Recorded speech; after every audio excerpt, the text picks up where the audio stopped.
In this training session, you will be able to identify the different goals of persuasive speaking. My name is Astrid Pasqua, and I'm a communication consultant at the UNCG Speaking Center. Now, I have an important question for you. Think about after you have given your persuasive speech. What is it that you wanted your audience to accomplish? By the end of this video, you'll be able to identify the different goals of persuasive speaking that you can use to leave a very impactful message to your audience to push them into action. In your speech, you are trying to reinforce or change the listener's attitude, belief, value, or behavior, but the ultimate goal here is action. Here are the different goals of persuasive speaking: adoption, discontinuance, deterrence, and continuance. Now let's get down to it and talk about these more in depth. Adoption is when you are asking your listeners to demonstrate their acceptance of your message by performing the action. For example, let's say that dogs make you anxious. Then you go over to your friend's house and meet their cute dog for the first time. They convince you that dogs are lovable and that having pets can even be good for your health. The next month, you find yourself at the pound getting a puppy. So adoption is doing something that you haven't done or considered before. Discontinuance is asking your listeners to stop doing something.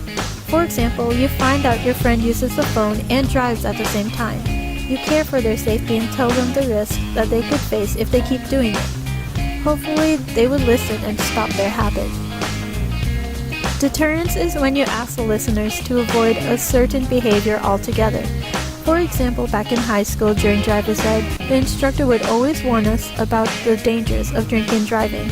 I never drank before and plan to never drink and drive in the future. So deterrence is to not start doing something. Discontinuance is when you ask your listeners to continue a certain behavior. For example, you notice that your friend doesn't use her phone at all when she drives.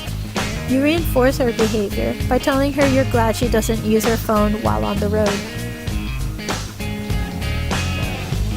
So for a recap, adoption is start doing something, discontinuance is stop doing something, deterrence is avoid something, and continuance is continue doing something. I recommend that you conclude your persuasive speech with a goal of your choice in your plan of action after you persuade your listeners with your supportive material. If you have any questions, you are more than welcome to come to the Speaking Center.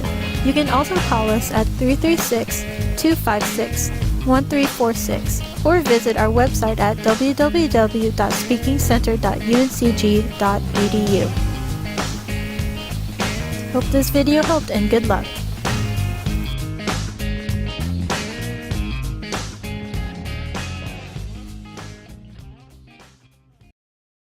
Created using Powtoon.